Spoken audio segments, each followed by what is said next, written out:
Hello everyone. तो आज हम लोग क्वेश्चंस करेंगे आर ओ वैरो से related.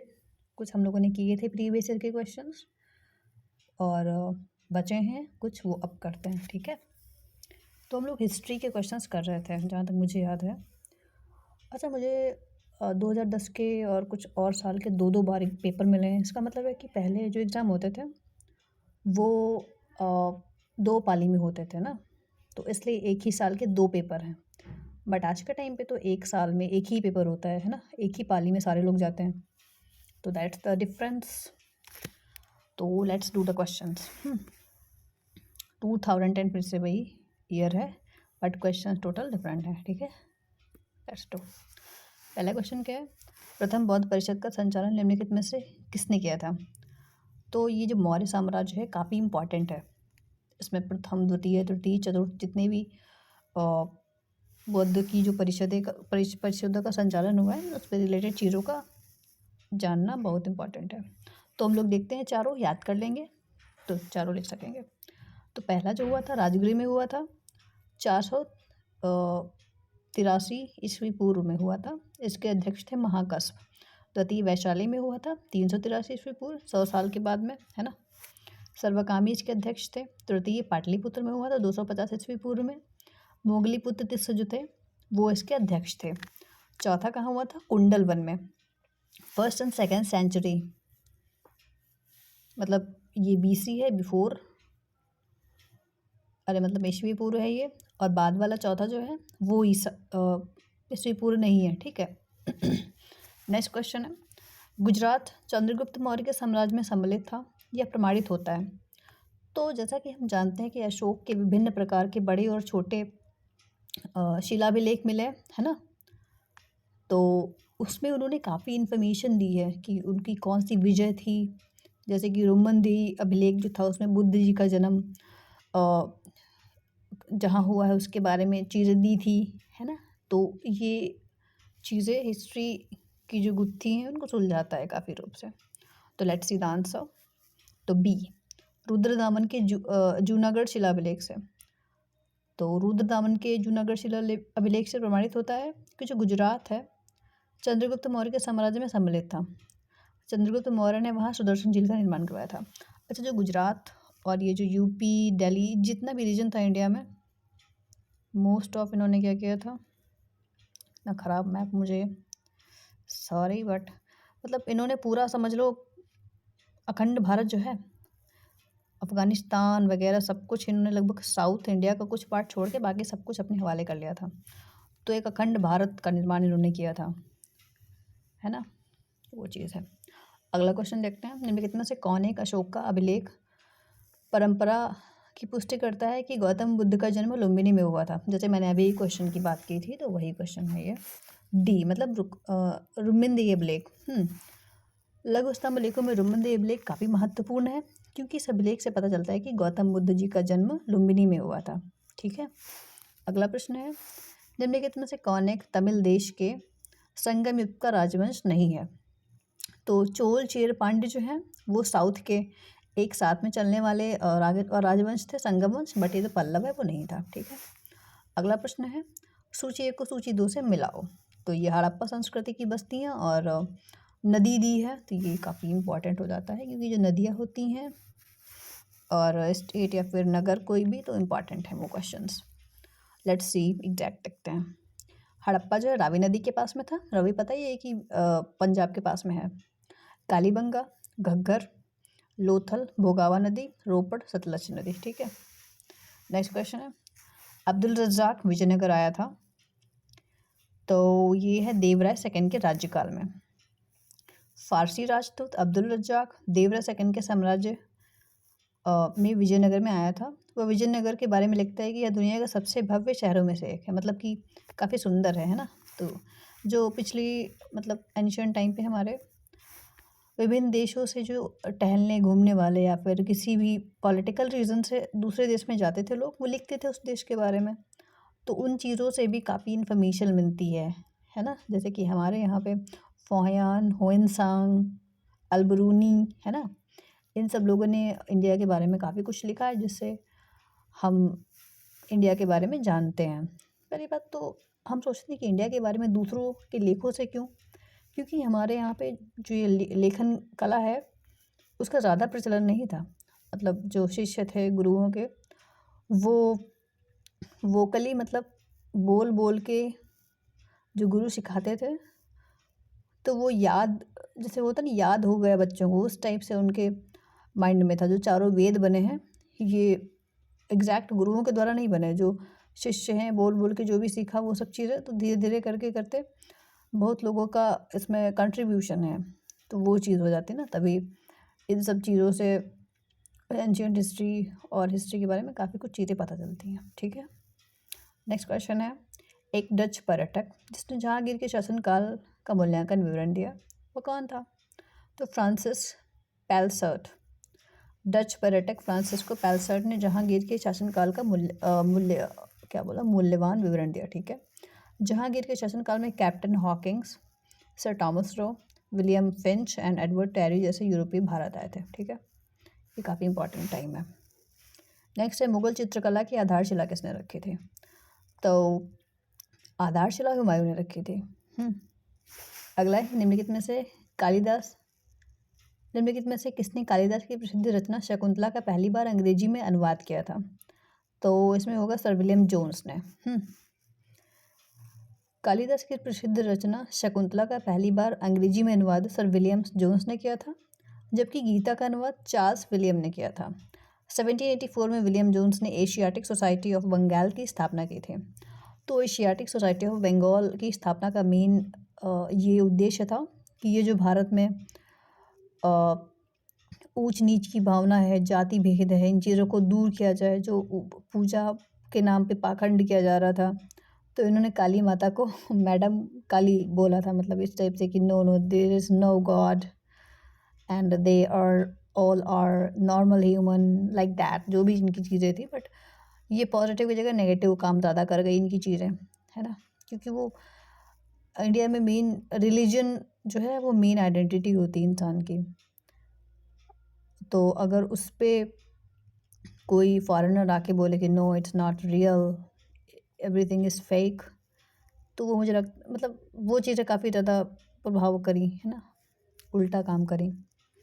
Okay, next question, Bharat में थियोसॉफिकल सोसाइटी की सफलता का मुख्य कारण क्या था? तो सर एनी बेसेंट है उनके कारण। थियोसॉफिकल सोसाइटी की स्थापना 1875 में न्यूयॉर्क में हुई थी। इसके संस्थापक मैडम एच ब्लात्सवेकी और कर्नल अल्कॉट थे। 1882 में इसका मुख्यालय ओडेयर मद्रास में स्थापित किया गया। 1888-89 में आयरिश महिला एनी बेसेंट इसकी सदस्य बनी। थियोसॉफिकल इन्हीं के प्रयास में सफल हुआ। ठीक है, अगला प्रश्न है, निम्नलिखित में से कौन सा युग्म सही सुमेलित नहीं है? हेक्टर मुनरो, अच्छा ये दिए हैं जिन्होंने युद्ध लड़े और जिनके टाइम पे युद्ध लड़े गए और युद्ध का नाम दिया है। तो देखते हैं, बक्सर का युद्ध 22 अक्टूबर 1764 में हुआ था, जिसका सेनापति हेक्टर मुनरो था। तृतीय आंग्ल मैसूर युद्ध कॉर्नवालिस के शासनकाल में हुआ था। लॉर्ड हेस्टिंग के काल में आंग्ल नेपाल युद्ध हुआ था। चतुर्थ आंग्ल मैसूर युद्ध 1799 लॉर्ड वेलेजली के शासनकाल में हुआ था। लॉर्ड हेस्टिंग के काल में ही चतुर्थ आंग्ल मराठा युद्ध भी हुआ था। निम्नलिखित में से किस गवर्नर जनरल ने भारत में दास प्रथा को समाप्त किया था? तो इसका होगा लॉर्ड एलनबरो ने। लॉर्ड एलनबरो भारत में 1842 से 44 ईस्वी तक रहे थे। इन्हीं भारत में दास प्रथा का अंत कर दिया था। 1843 के एक्ट 5 के द्वारा दास प्रथा का अंत किया गया था। ठीक है, तो लाइक 19th सेंचुरी में विभिन्न जो देश हैं जैसे कि अमेरिका है ना, इन सब देशों में जो दास प्रथा है, अफ्रीका काफ़ी ज़्यादा विरोध किया जा रहा था, तो इसको हटाया गया। तो एक ये भी कह सकते हैं कि इंटरनेशनल प्रेशर भी था, है ना, उसके कारण भी ये चीज़ें बनानी पड़ी कि देखो भाई हम महान काम कर रहे हैं, इस देश में लूट नहीं रहे यहाँ की जनता को, तो इन लोगों को सफाई देनी पड़ती थी ना कि what we are doing here, है ना। तो वो चीज़ है। तभी एक जब आप मोस्टली देखेंगे कि एक कोई खड़ूस अगर आ गया वायसरॉय, तो उसके बाद एक महान, मतलब थोड़ा सा होता नहीं कि थोड़े अच्छे कार्य दिखाने के लिए कर देते थे। जैसे कि लिपन को ले लो, लॉर्ड रिटन और लॉर्ड रिपन, तो वो चीज़ें है ना। अब क्वेश्चन भारतीय राष्ट्रीय आंदोलन से है। भारतीय राष्ट्रीय आंदोलन से संबंधित निम्नलिखित घटनाओं को कालक्रम में व्यवस्थित करो। रॉलेट एक्ट 1919, रॉलेट सत्याग्रह 1990, भारतीय राष्ट्रीय कांग्रेस का अमृतसर अधिवेशन, जलियांवाला बाग हत्याकांड। तो ये तो पता ही होगा कि रॉलेट एक्ट के विरोध में लोग एकत्रित हुए थे, उसके बाद जलियांवाला बाग कांड हुआ था, है ना। तो पहला ये हो गया, और उसके बाद गांधी जी ने रॉलेट सत्याग्रह पहली बार जो था मास लेवल पे सत्याग्रह छेड़ा था। और दिन दिसंबर में जो है कांग्रेस की बैठक हुई थी, जहाँ तक मुझे लग रहा है। Let's see, Rowlatt act, Rowlatt Satyagraha, Jallianwala, okay, तो ये सही है, ठीक है। नेक्स्ट है, बाबा रामचंद्र ने किसानों को संगठित किया था अवध में, ठीक है। अखिल भारतीय किसान सभा का प्रथम अधिवेशन आयोजित कहाँ हुआ था? लखनऊ में। अखिल भारतीय किसान सभा का प्रथम अधिवेशन 1936 में लखनऊ में हुआ था। इसकी अध्यक्षता स्वामी सहजानंद ने की थी, ठीक है। अगला प्रश्न है, इंडिपेंडेंट लीग की स्थापना किसने की थी? तो रास बिहारी बोस ने की थी। 28, भारतीय राष्ट्रीय कांग्रेस से संबंधित निम्नलिखित घटनाओं को कालक्रम में व्यवस्थित करो। महात्मा गांधी की दांडी यात्रा, पूना समझौता, सांप्रदायिक निर्णय, गांधी इरविन समझौता। तो देखो, गांधी जी की जो यात्रा थी 1930 में हुई थी, जब उन्होंने सविनय अवज्ञा आंदोलन को शुरू किया था, ठीक है। 12 मार्च 1930 दांडी यात्रा शुरू की, और 6 अप्रैल को उन्होंने जाके समुद्र तल पर नमक बनाया था, तो इससे नमक कानून तोड़ दिया और सविनय अवज्ञा आंदोलन को शुरू कर दिया था, ठीक है। इसमें मेनली ये था कि उन्होंने कुछ मांगी इरविन से, इरविन ने मना किया, तो उन्होंने ये आंदोलन छेड़ दिया। अच्छा, एक बार सोचने वाले कि बहुत से आंदोलन होने चाहिए थे, नमक ही क्यों, है ना, और भी काफ़ी चीज़ें थी। तो गांधी जी इसलिए नमक को मतलब मेन मुद्दा बनाए, क्योंकि नमक जो है छोटे बड़े जितने भी लोग हैं उन सबकी लाइफ से रिलेटेड है, तो वो एक मास लेवल पे लोगों को एक प्लेटफॉर्म पे लाके रखेगा। तो इससे और भी चीज़ें जो हैं जाति पाति और है ना, वो उन चीज़ों को भी, मुस्लिम हिंदू, उन चीज़ों को भी कम किया जा सकता है एक तरह से, है ना। So that's the point here. Next है गांधी इरविन समझौता। देन फिर 1931 में इरविन ने बोला, ठीक है भाई, बात मानते हैं आपकी। तो ये जो गांधी जी का सविनय अवज्ञा आंदोलन था, कुछ दिन के लिए बंद कर दिया गया था, क्योंकि इरविन ने बात मानी थी, है ना। तो 5 मार्च 1931 को गांधी इरविन समझौता हुआ था। देन क्या हुआ कि जब गांधी इरविन समझौता हो गया, तो फर्स्ट जो राउंड टेबल कॉन्फ्रेंस थी उस पर कांग्रेस का कोई भी नहीं गया था। बट जब सेकेंड राउंड टेबल कॉन्फ्रेंस हुई, तो गांधी इरविन समझौता के बाद हुई थी। तो गांधी जी को बोला गया कि आप जाइए, गांधी जी गए वहाँ पे। बट वहाँ पे क्या किया गया, सांप्रदायिक निर्णय दिया गया, है ना। इसमें क्या था कि जितने भी दलित वर्ग के हैं, है ना, SC ST OBC, ये जितने भी, इन सबको अलग अलग कर दिया गया। सांप्रदायिक इनका इलेक्टोरल कर दिया गया कि सबका अलग अलग मत जाति के हिसाब से पड़ेगा। गांधी जी इसके बिल्कुल विरोध में थे। गांधी जी ने आमरण अनशन कर दिया। तो यहाँ पे पूना समझौता हुआ गांधी जी और अंबेडकर जी के बीच में। तो अंबेडकर जी ने, मतलब गांधी जी ने ये कहा कि ये सेपरेट इलेक्टोरल ना हो। आपको अगर रिजर्वेशन चाहिए तो it's okay, reservation we can give you, but ऐसा नहीं होना चाहिए कि एक SC को एक SC ही वोट कर सकता है, मतलब एक SC को SC ही वोट करेगा, इस टाइप से जो सेपरेट इलेक्टोरेट था वो नहीं होना चाहिए।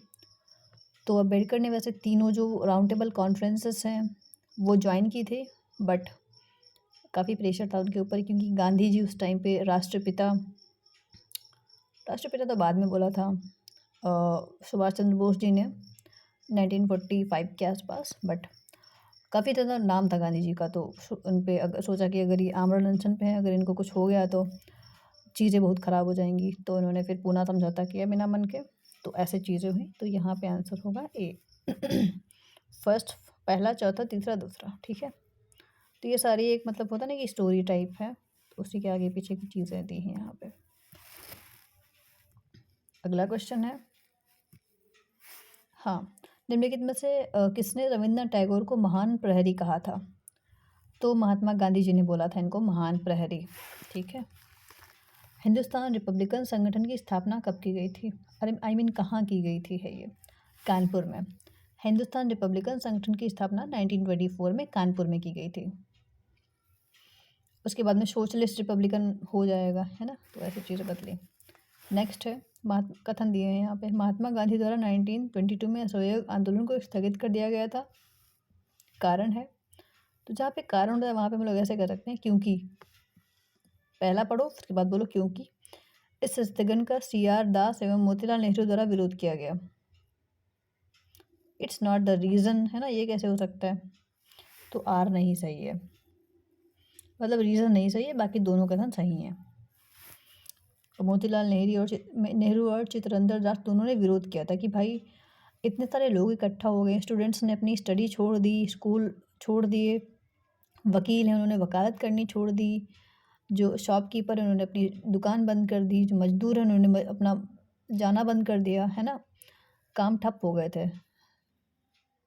असहयोग मतलब कि कोई भी सहयोग नहीं करेंगे सरकार को, तो जितने भी मोस्ट ऑफ गवर्नमेंट जो काम कर रहे थे उन्होंने छोड़ दिया उसको। तो गांधी जी ने अचानक से बंद कर दिया सहयोग आंदोलन को, तो लोगों को बहुत तगड़ा इफेक्ट पड़ा था, क्योंकि वो अब कहाँ जाए भाई। गांधी जी ने बोला था कि 1 साल के अंदर हम अपना स्वाधीनता पा के रहेंगे, डोमिनियन स्टेट।